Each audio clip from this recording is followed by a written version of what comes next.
کرو تم کون ہو, تمہیں پتا ہے تم کون ہو. اللہ اکبر.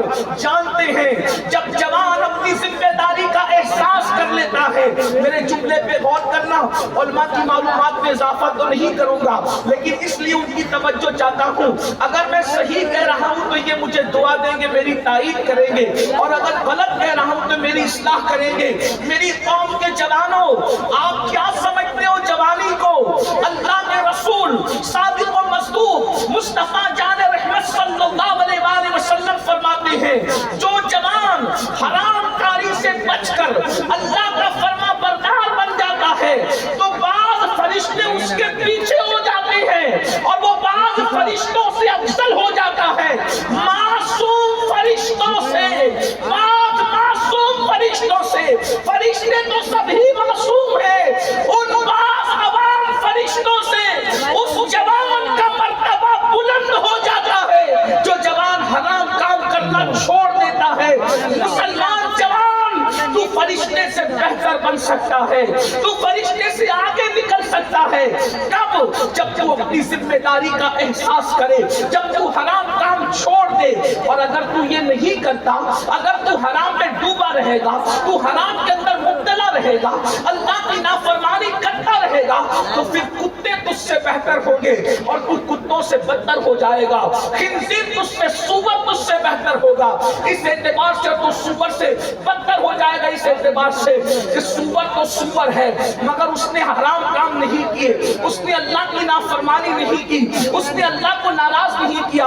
اب بتا مسلمان جوان, تو فرشتے سے بہتر بننا چاہتا ہے یا جانوروں سے بدتر بننا چاہتا ہے, یا کتے اور سور سے بدتر بننا چاہتا ہے, یا تو معصوم فرشتوں سے بہتر بننا چاہتا ہے؟ اے میری قوم کے جوانوں, اللہ اکبر. یہ کھیل کود, یہ تماشا, یہ جرائم, یہ اللہ کے خوف سے دوری, یہ دین سے بیزاری, اس میں کب تک زندگی گزارو گے؟ آؤ اپنی ذمہ داری کا احساس کرو. جوانی کی شان قرآن بیان کرتا ہے, والتین والزیتون وطور سینین وہذا البلد الامین. ترجمہ کیا ہے؟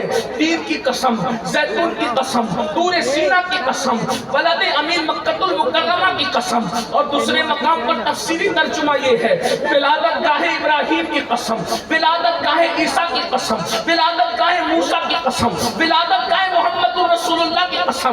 اور تیسرا تفسیری ترجمہ یہ ہے, صدیق اکبر کی قسم. تین سے مراد صدیق اکبر ہے, زیتون سے مراد فاروق اعظم ہے, طور سینا سے مراد عثمان غنی ہے, بلد امین سے مراد مولا علی ہے. اللہ اکبر. کیونکہ قرآن مقدس کی ایک ایک آیت کی 70,000 تفسیریں ہیں. اللہ اکبر. اندازہ فرمائے, اب یہ 4 نسلیں اٹھائی جا رہی ہے. اللہ رب العزت بغیر قسم کے کوئی بات کہے تو بھی اس کی بات یقینی ہے, اس کی بات حتمی ہے, اس میں شک کی گنجائش نہیں ہے. لیکن 4 قسمیں اٹھا کر کہا جا رہا ہے, لقد خلقنا الانسان فی احسن تقویم. ہم نے انسان کو حسن عطا کیا, اچھی شکل میں پیدا کیا, اچھی صورت میں پیدا کیا. مفسرین کہتے ہیں لقد خلقنا الانسان فی احسن تقویم سے مراد انسان کی جوانی ہے. ثم رددناہ اسفل سافلین. جب تم نے جوانی کی قدر نہیں کی تو اللہ نے تمہیں ذلیل بڑھاپے کے گڑھے میں ڈھکے دیا. جوانی کیوں؟ جوانی کی شروعات 16 سال سے ہوتی ہے اور 50 سال پر آتے آتے جوانی ختم ہو جاتی ہے. کیوں عطا کی گئی جوانی؟ اس لیے تاکہ ہم اللہ کا خوف کرتے ہوئے اللہ کی خشیت کے ساتھ اللہ کی عبادت کر سکیں, اپنے آپ کو گناہوں سے بچا سکیں, حرام کاموں سے بچا سکیں. اللہ کے رسول صلی اللہ علیہ وآلہ وسلم نے جوانی کی بھی فضیلت بیان کی ہے اور جوانوں کی بھی فضیلت بیان کی ہے. اسلام میں بوڑھوں کو نظر انداز نہیں کیا گیا, لیکن جوان اور جوانوں کی فضیلت کی شان سے بیان کی گئی. سنیے اے میری قوم کے جوانوں, راتوں کو عیاشیوں میں گزارنے والے جوانوں, موبائل پر, یوٹیوب پر, فیس بک پر اپنے وقت کو ضائع کرنے والے جوانوں, اپنی اہمیت کو سمجھو. میرے آقا مصطفیٰ جان رحمت صلی اللہ علیہ وآلہ وسلم ارشاد فرماتے ہیں اپنے صحابہ سے, اے میرے صحابہ, جوانوں کی عزت کرو, عزت. کیونکہ جب میں نے نبوت کا اعلان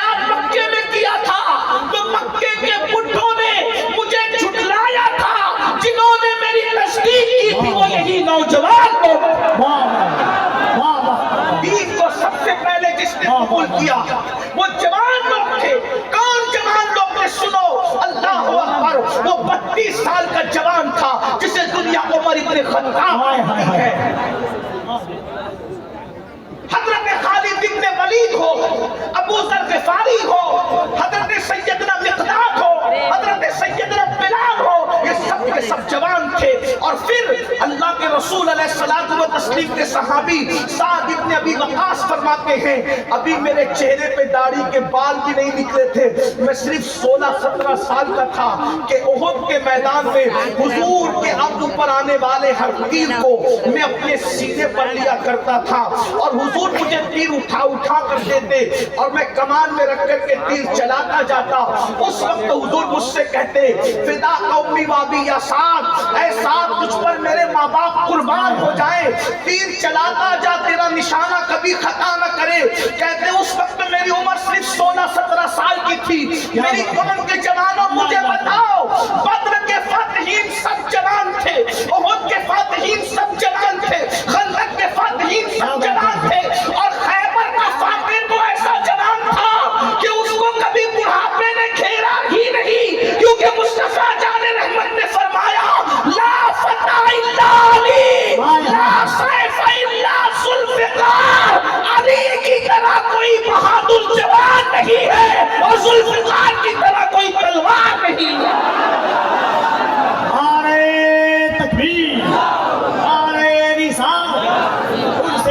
جوانی بہت قیمتی سرمایہ ہے، لیکن ہر دور میں جوانوں کی فکر کو اغوا کرنے کی کوشش کی جاتی ہے، ہر دور میں جوانوں کی سوچ کو اغوا کرنے کی کوشش کی جاتی ہے.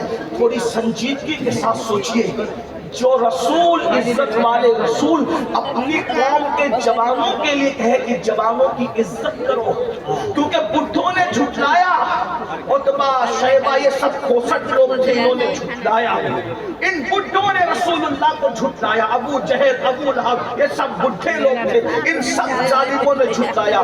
اور حضور علیہ السلام کی بات کو جوانوں نے قبول کیا. اور وہ جوان لوگ کتنی مصیبت سے گزارے گئے. وہ جوان صحابہ صحابیہ، حضرت عمار بن یاسر جوانی کی دہلیز پہ قدم رکھا، مارے جاتے تھے، پیٹے جاتے تھے. بلال حبشی نے جوانی کی دہلیز پہ قدم رکھا، گلے میں رسی ڈال کر کے کھینچے جاتے تھے، احد احد کہتے تھے، لیکن رسول اللہ کا دامن کبھی نہیں چھوڑتے تھے. میری قوم کے جوانوں، آج دنیا سب سے زیادہ پیچھے لگی ہے تو دنیا بھر کے مسلم جوانوں کے پیچھے لگی ہے. وہ جانتے ہیں پوری دنیا میں سب سے زیادہ جوان اگر کسی مذہب کے پاس ہے تو قوم مسلم کے پاس ہے. ہم سے زیادہ جوان کسی قوم کے پاس نہیں ہے. اور ایک بات میں آپ کو بتاؤں، دنیا کو پتا ہے جس دن ان جوانوں کو حسن مجتبیٰ کی جوانی کا تقدس مل گیا، جس دن ان جوانوں کو حسین اعظم کی جوانی کا تقدس مل گیا، جس دن ان جوانوں کو خالد بن ولید کی جوانی کا تقدس مل گیا، جس دن ان جوانوں کو حضرت امام قاسم کی جوانی کا تقدس مل گیا، جس دن ان جوانوں کو امام علی اکبر کی جوانی کا تقدس مل گیا، جس دن ان جوانوں کو صلاح الدین ایوبی کی جوانی کا تقدس مل گیا، جس دن ان جوانوں کو طارق بن زیاد کی جوانی کا تقدس مل گیا، تو یاد رکھنا دنیا میں باطل کو قدم رکھنے کے لیے جگہ نہیں ملے گی. اس لیے منظم سازش کے تحت وہ ہمارے جوانوں کو امام حسین کی جوانی ملنے نہیں دینا چاہتے، امام حسن کی جوانی کے قریب جانے نہیں دینا چاہتے، طارق بن زیاد کی جوانی کے قریب جانے نہیں دینا چاہتے. ہمارے جوانوں کو وہ راتیں رنگین کر دینا چاہتے ہیں، وہ جرائم میں مبتلا کر دینا چاہتے ہیں، وہ شراب و شباب میں مبتلا کر دینا چاہتے ہیں. اے میری قوم کے جوانوں، ہم کس زبان سے تمہیں سمجھائے؟ جلسوں میں تم بہت شوق سے آتے ہو، لیکن کتنے جرائم میں مبتلا ہو کر اپنی جوانی کو برباد کر رہے ہو. خدا کے لیے جوانی کے اندر گناہ کر کے اللہ کو ناراض مت کرو، ورنہ ایک وقت وہ آئے گا. اللہ اکبر. سید الطائفہ حضرت سیدنا جنید بغدادی فرماتے ہیں جب جوانی میں کوئی پاپ کرتا ہے، جوانی میں کوئی جرم کرتا ہے، جوانی میں کوئی اللہ کی نافرمانی کرتا ہے، تو اللہ رب العزت اس کو اتنا دردناک بڑھاپا دیتا ہے، اتنا ذلیل بڑھاپا دیتا ہے، اتنا رسوا کن بڑھاپا دیتا ہے کہ بڑھاپے میں انسان موت مانگتا ہے، موت کمبل میں منہ چھپا چھپا کے روتا ہے، مگر اس کو کو موت نہیں آتی. اتنا ذلیل ہوتا ہے جوانی میں پاپ کرنے والا کہ جب وہ بھیک مانگتا ہے تو لوگ اس کو بھیک نہیں دیتے. جن بچوں نے ماں باپ کو لات مار کے گھر سے نکال دیا, میں ان بچوں کی تعریف نہیں کر رہا ہوں, لیکن ذرا غور کرنا, جن کو اولاد نے لات مار کے گھر سے نکالا ہے ان کی جوانی کی اسٹڈی کرو. اللہ اکبر. آج جو مسجد کے زینے پر بیٹھ کر کے بھیک مانگ رہے ہیں ان کی جوانی کی اسٹڈی کرو. آپ کیا سمجھتے ہو؟ قدرت دور نہیں ہے, قدرت بہت قریب ہے. اور میرے اللہ کا اعلان ہے, ان بطش ربک لشدید, تیرے رب کی پکڑ بڑی سخت ہے. جوانی میں زنا کرو گے, جوانی میں لڑکوں کے ساتھ پاپ کرو گے, جوانی میں نشہ کرو گے, جوانی میں عورتوں پر گندی نظر ڈالو گے, جوانی میں مسجدوں کو ویران کرو گے. قدرت اتنا ذلیل بڑھاپا مسلط کرے گی کہ موت مانگو گے تو موت دے گی. راتوں کو تارے گنتے گنتے گزارو گے. آپ کیا سمجھتے ہو گناہ کو؟ جہاں گناہ ہے وہاں فنا ہے. شیطان نے ہمارے جوانوں کی سوچ کو اغوا کیا, لیکن اس جوانی میں پاپ کرنے سے پہلے سوچو, اگر بڑھاپا ذلیل آیا تو کیا کرو؟ اللہ نے بڑھاپے کے اندر لاعلاج امراض میں مبتلا کر دیا تو کیا کرو گے؟ حضرت سید نبی رجب حنبلی رحمۃ اللہ تعالی علیہ اپنے رسائل میں لکھتے ہیں کہ حضرت سیدنا امام ابو طیب طبری رحمۃ اللہ تعالی علیہ 100 سال کی عمر میں بھی 30 سال کے جوانوں کی طرح بالکل. یہ ابن رجب حنبلی کون ہے؟ حضور غوث پاک کے مریدوں کے مرید ہیں, غوث پاک کے دیکھنے والوں کو دیکھا ہے. ابو طیب طبری کے بارے میں کہتے 30 سال کی طرح فٹ تھے, 100 سال کی عمر میں بھی. لوگوں نے پوچھا ہے ابو طیب طبری آپ 100 سال کی عمر میں اتنے فٹ کیوں ہے؟ تو ابو طیب طبری فرماتے ہیں میں نے جوانی کو گناہ سے بچایا. جملے پہ توجہ کریں. فرماتے میں نے جوانی کو گناہوں سے بچایا, اللہ نے مجھے بڑھاپے میں بیماریوں سے بچا کر کے تبارک و تعالیٰ نے صحت و قوت عطا فرمایا. حضرت طاؤس العلماء سید الطائفہ جنید بغدادی رضی اللہ تعالیٰ بغداد کے بازار سے گزر رہے, ایک بڈھا لوگوں سے بھیک مانگ رہا ہے, بھیک مانگ رہا ہے. بغداد والے اس کو بھیک بھی نہیں دیتے. کسی نے کہا امام بغداد کے لوگ اتنے بے مربت ہو گئے, اس قدر بغداد کے لوگ بے مربت ہو گئے کہ وہ بڈھے کو بھیک بھی نہیں دیتے. حضرت جنید بغدادی نے فرمایا بیٹا جا کر کے اس بڈھے کی زندگی کی تحقیق کر لو, ضرور اس بڈھے نے جوانی میں اللہ کی نافرمانی کی ہوگی, تب اللہ نے اس کو اتنا ذلیل بڑھاپا مسلط کیا کہ آج اس کو کوئی بھیک دینے کے لیے تیار نہیں. میں نے پہلے ہی کہا تھا کہ طویل گفتگو نہیں کروں گا, بس میں اپنی گفتگو سمیٹ رہا ہوں, توجہ سے سن لو تھوڑی دیر. مجھے پتا ہے